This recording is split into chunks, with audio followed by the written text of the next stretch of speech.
Your primitive brain is terrified of silence. Have you noticed it? When the conversation stops, your heart rate rises, your hands sweat. Your biological instinct screams at you to say something, anything to fill the void. You tell a joke, you justify yourself, you explain things nobody asked for. You do this because 100,000 years ago, silence meant rejection, and rejection meant death by the tribe. But today, that survival instinct is exactly what is killing your authority. Welcome to Defying Destiny. Today, we're going to override the software that makes you weak. We are going to install the operating system of the predator, not the prey. While the weak seek validation through noise, the powerful dominate through absence. This is not about being an introvert. This is about biological control. Observe the lion. The predator never announces its arrival. It does not explain why it is there. It does not apologize for taking up space. It is the prey that makes noise out of fear. When you explain yourself too much, when you rush to answer, you are signaling to every brain in the room that you are at the bottom of the hierarchy. You are signaling that you need their approval to exist. So, how do we fix this glitch? How do we delete the code of the prey? We start with protocol number 1, the triad of silence. This is the exact technique used by figures like Michael Corleone or Julius Caesar to command a room without lifting a finger. It consists of 3 specific pauses that you must execute consciously to hack the social dynamic. Silence number 1, the entry. Most people walk into a room and immediately look for someone to talk to. They smile nervously, they wave, they dissipate their energy. Do not do that. When you enter a room, keep your mouth shut for the first few seconds. Just walk, observe. Let the room feel your presence before they hear your voice. By denying them your words initially, you become the focal point. You become the gravity. Silence number 2, the anchor. This is the pause before you speak. When someone asks you a question, your anxiety wants you to answer instantly to please them. Stop. Count to 3 in your mind. 1, 2, 3. Look them in the eyes. Then and only then do you answer. That 3-second gap is devastatingly powerful. It signals that you are in control of time and that your answer is a choice, not a reflex. Silence number 3, the shield. This is the most difficult one. It is the silence before reacting. When someone provokes you or attacks you verbally, your amygdala wants to fight or flee immediately. It wants to scream. If you react instantly, they own you. But if you remain silent, staring at them with absolute neutrality, you mirror their chaos back to them. You force them to sit in the tension of their own stupidity. Now that you have mastered the silence, we must master the vessel, your body. You can lie with your words, but your biology screams the truth through your posture. Studies show that over 90% of communication is nonverbal. Before you open your mouth, your body has already told the world if you are a leader or a follower. Your primitive brain has a safety mechanism called shrinking. When you feel insecure, you instinctively make yourself smaller. You cross your legs, you hunch your shoulders, you clasp your hands. You are biologically trying to hide from a predator. To defy destiny, you must do the opposite. You must occupy space. This brings us to protocol number 2, territorial expansion. Look at how a CEO or a monarch sits compared to a nervous employee. The powerful take up space. They do not apologize for it. When you sit, do not cross your legs like a shield. Plant your feet firmly on the ground. And most importantly, use the armrests. Do not keep your arms close to your ribs. Rest them comfortably on the armrests and open your chest. Why is this crucial? 2 reasons. First, socially, By extending your arms, you physically claim more territory in the room, forcing others to subconsciously recognize your dominance. Second, biologically, this expansive posture sends a direct signal to your own brain that you are safe. It actively lowers your cortisol, the stress hormone, and increases your testosterone, the hormone of dominance. You are not just acting confident, you are hacking your chemistry to feel powerful. Next, we must reprogram your movement. Protocol number 3, predatory slowness. Fast movements signal anxiety. They signal that you are reacting to the environment, that you are afraid of being hit. The predator moves slowly. Why? Because the predator fears nothing. Think of a tiger walking. Think of the way figures like Vladimir Putin or heavyweight champions move. It is almost painfully slow. When you turn your head, do not snap it. Turn it slowly. When you walk, do not rush. When you gesture, use controlled, smooth motions. This artificial slowness forces others to wait for you. It subcommunicates that your time is more valuable than theirs. And finally, the most aggressive weapon in your arsenal, the 110% gaze. Eye contact is a battle of wills.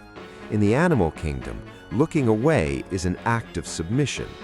When you are in a conversation, most people break eye contact as soon as they finish speaking to release the tension. Do not do that. When you finish your sentence, hold your gaze for just 1 second longer than comfortable. This is the 110% rule.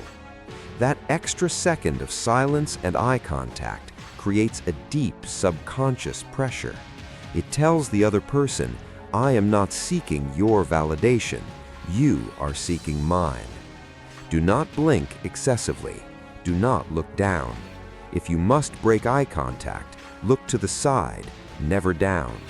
Looking down is bowing, and kings and queens do not bow. You have fixed your silence. You have fixed your body. Now we must fix your value. There is a fundamental law in economics that applies to your social existence. Scarcity creates value.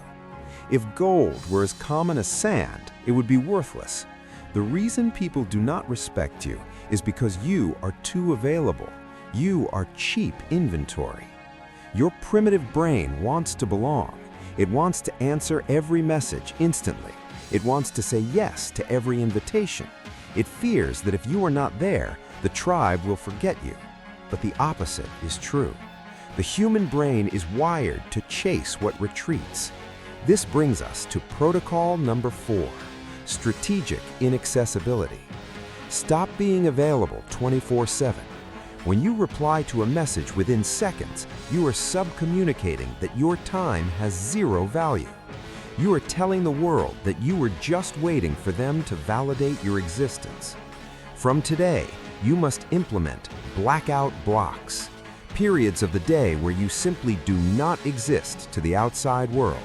No phones, no emails, no quick chats.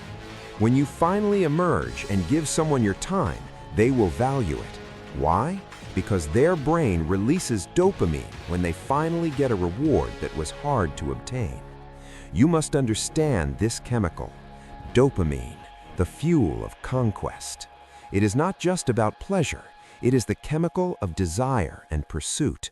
By becoming scarce, you force their brains to produce this fuel to chase you. You become the prize. Now, let us destroy the biggest killer of respect. Protocol number 5, the anti-validation law. There is a paradox in psychology. The moment you verbalize your achievements, their value drops by half.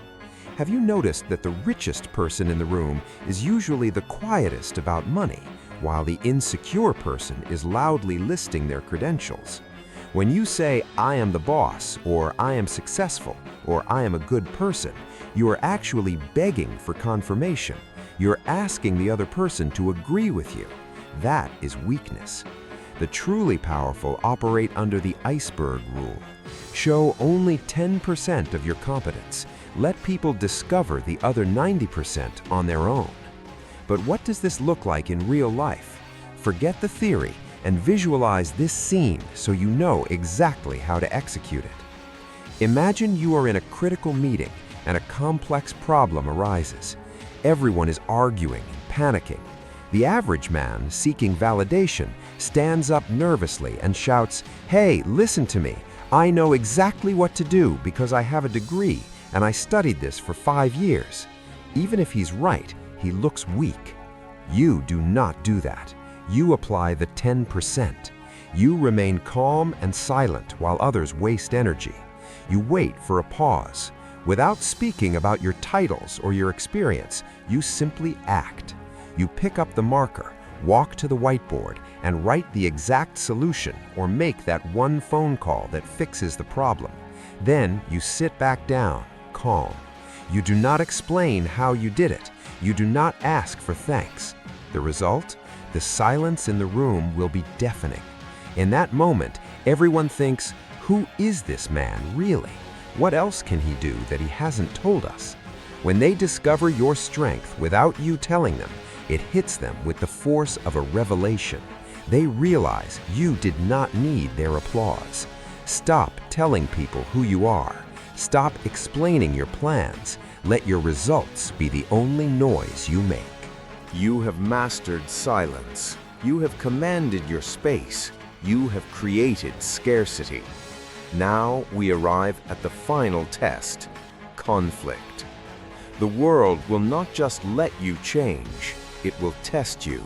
It will try to break your frame, to see if your new confidence is real or just a mask.